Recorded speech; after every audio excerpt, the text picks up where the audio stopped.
Hello everyone. तो फिर से स्वागत है आपका मेरी क्लास में। जैसे कि हमने इससे पहले वाक्य के बारे में पढ़ा था, ठीक है। अगर आपने इससे पहले वाक्य की बेसिक वीडियो नहीं देखी है तो मैं डिस्क्रिप्शन बॉक्स में उसका लिंक आपको प्रोवाइड करवा दूंगा। तो उसमें हमने वाक्य की परिभाषा, वाक्य के बारे में समझा था कि सार्थक शब्दों के समूह को हम वाक्य कहते हैं जिनका एक व्यवस्थित क्रम होता है, और वाक्य के बारे में कुछ अन्य चीजें जानी थी। उसके बाद हमने वाक्य के घटक या वाक्य के अंगों के बारे में हमने बात करी थी, ठीक है, जो कि ऐच्छिक एवं आपके ऐच्छिक घटक और अनैच्छिक घटक थे, ठीक है। अब हम नेक्स्ट बात करने जा रहे हैं आज वाक्य के भेद या वाक्य के प्रकारों के बारे में। इसको हम वाक्य के प्रकार भी कह सकते हैं, ठीक है। अब वैसे तो वाक्य के बहुत सारे भेद हो सकते हैं, लेकिन इसको हम मुख्यतः दो आधार पर पढ़ते हैं।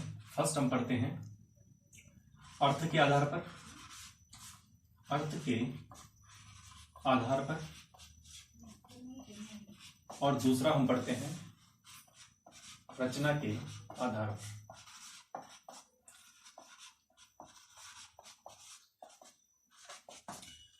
तो जिस प्रकार वाक्य के दो भेद हम अर्थ के आधार पर और रचना के आधार पर पढ़ते हैं, तो अर्थ के आधार पर वाक्य के 8 भेद होते हैं या 8 प्रकार होते हैं, और रचना के आधार पर वाक्य के 3 प्रकार होते हैं। तो सबसे पहले हम अर्थ के आधार पर वाक्यों के भेद या वाक्यों के प्रकार के बारे में पढ़ेंगे, जो कि ज्यादा कठिन नहीं है। इनके नाम से ही आपको किस प्रकार के वाक्य इसके अंतर्गत आएंगे ये चीज आपको पता चल जाएगी, ठीक है। तो सबसे पहले हमारा जो फोकस है आज के क्लास का अर्थ के आधार पर हम देखेंगे, ठीक है। तो सबसे पहला होता है आपका विधानवाचक। नंबर 1 विधानवाचक। देखिए, विधानवाचक इस प्रकार के वाक्यों में, विधानवाचक में इस प्रकार के वाक्य आएंगे जिसमें आपको किसी न किसी प्रकार की सूचना प्राप्त होगी। जैसे या तो सूचना प्राप्त होगी या किसी काम के होने या करने के बारे में आपको इसका पता चलेगा।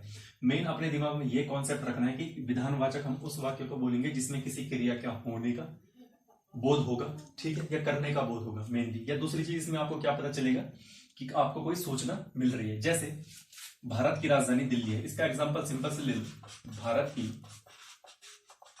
राजधानी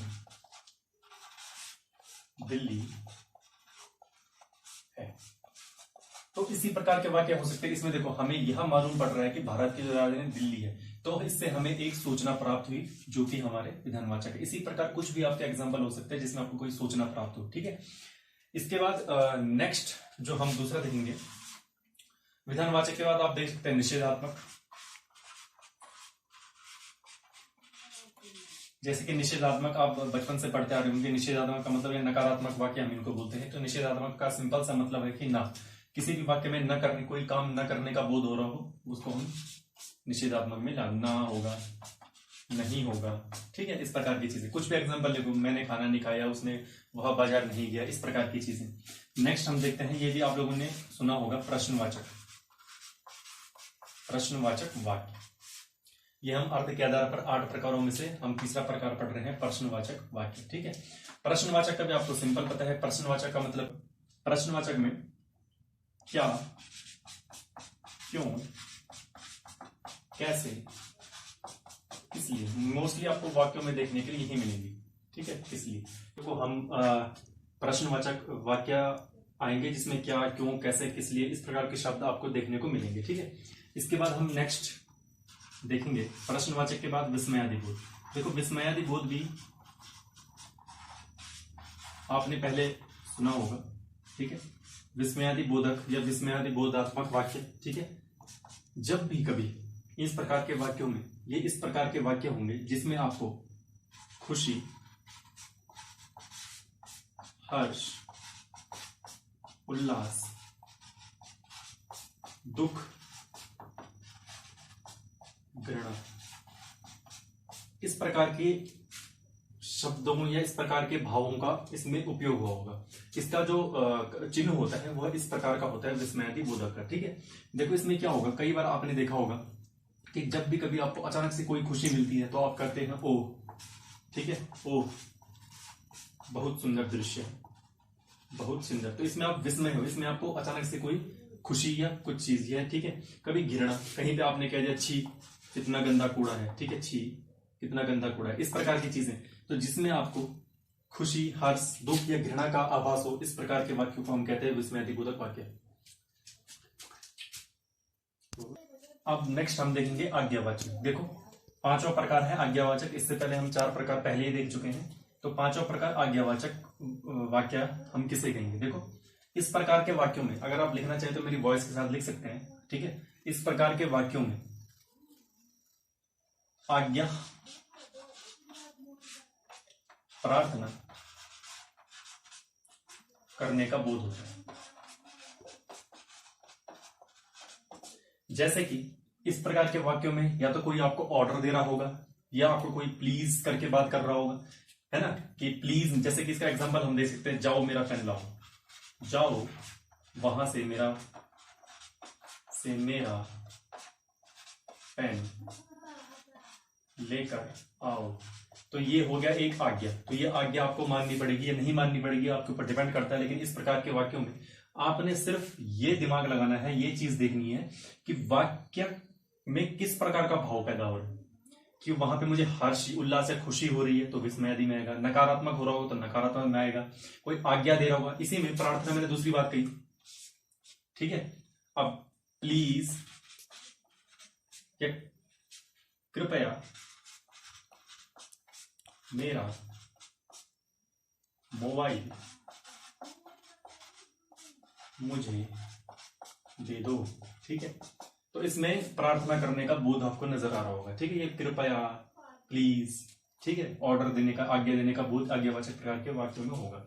अब नेक्स्ट टाइप का हम देखेंगे संदेहवाचक वाक्य। देखो संदेहवाचक वाक्य जैसे कि नाम से ही पता लग रहा है शक। इस प्रकार के वाक्यों में आपको कुछ ना कुछ शक, कोई ना कोई शकनुमा चीज की अनुभूति होगी। जैसे कि शायद कल बारिश हो जाए, शायद कल बारिश हो जाए। तो इसमें आपको इस चीज पे शक है कि शायद कल बारिश हो जाए, है ना। तो एक शकनुमा जो चीज उत्पन्न हो रही है, इसको हम कहते हैं संदेहवाचक का विषय, ठीक है। तो संदेहवाचक वाक्यों में इस प्रकार की चीजें आएंगी। इसमें शायद, संभवतः, इस प्रकार के शब्दों का आपको देखने को मिलेंगे।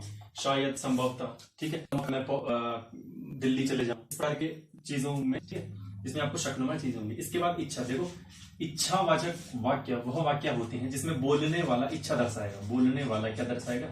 इच्छा दर्शाएगा, या आपको आशीर्वाद देगा, ब्लेसिंग, ठीक है। वो अपनी इच्छा से आपको आशीर्वाद देगा। मतलब वाक्य, इस प्रकार के वाक्य में आपको ज्यादातर ब्लेसिंग नजर आएंगे। जैसे नववर्ष मंगलमय, नववर्ष मंगलमय, ठीक है। जन्मदिन की हार्दिक शुभकामनाएं, ठीक है। इसमें मतलब ज्यादातर आपको ब्लेसिंग मिलेंगी। बोलने वाला क्या दर्शाएगा? अपनी इच्छा दर्शाएगा या आपको आशीर्वाद देगा, ठीक है। सबका भला हो, इस प्रकार की चीजें इसमें आ सकती हैं, ठीक है। इसके बाद नेक्स्ट हम देखेंगे लास्ट हमारा 8वां प्रकार संकेतवाचक, ठीक है। देखो संकेतवाचक वाक्यों में सबसे पहले चीज, संकेतवाचक को हम हेतुवाचक भी बोलते हैं। हेतुवाचक, कई बार एग्जामिनर हेतुवाचक करके दे देगा तो कंफ्यूजन ना हो, इसलिए संकेतवाचक को हम हेतुवाचक भी बोलते हैं, ठीक है। इसमें कुछ नहीं है। संकेत का मतलब जैसे कि आपको पता है इशारा होगा, ठीक है। इशारा होगा, किसी न किसी चीज की ओर इशारा होगा, ठीक है। इसके एग्जांपल हो सकते हैं जैसे कि अगर आप आते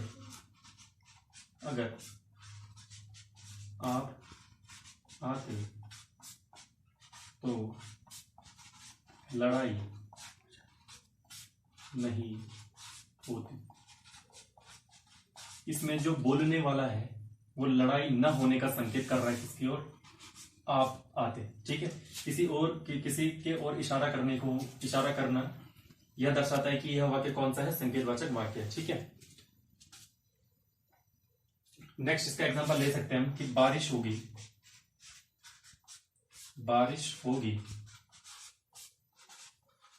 तभी फसल उगेगी, अच्छी होगी, ठीक है। अच्छा, अगर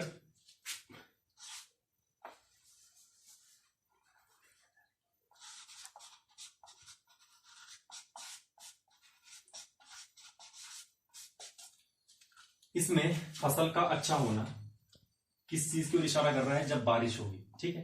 तो ये एक बारिश की ओर संकेत हो रहा है ना, बारिश की ओर ये संकेत हो रहा है कि फसल जब अच्छी होगी जब बारिश होगी। तो इस प्रकार के वाक्य देखिए क्या है, आप इनके नामों के अर्थ को समझ जाइए और वाक्य खुद से बनाइए, ठीक है। इनके जो सारे एग्जाम्पल हैं इनको खुद से बनाएं, उससे आपको क्या होगा कि ज्यादा अच्छे से ज्यादा समझ आएगा और आप इसको ज्यादा जो है एग्जाम में अच्छे नंबर इस वाले टॉपिक से गेन कर पाएंगे, ठीक है। इतना ये 8 प्रकार आज हमारी हो गए। इसके बाद नेक्स्ट क्लास में हम रचना के आधार पर ये 3 प्रकार पढ़ेंगे और मोस्टली किसी भी एग्जाम में रचना के आधार पर अगर वाक्य से क्वेश्चन आता ही आता है, ठीक है। वाक्य से 1 या 2 नंबर का क्वेश्चन किसी न किसी एग्जाम में यहाँ से क्वेश्चन आता है। मोस्टली एग्जाम्स में रचना के आधार पर आपसे क्वेश्चन पूछे जाते हैं। तो मिलते हैं नेक्स्ट क्लास में। Thank you so much.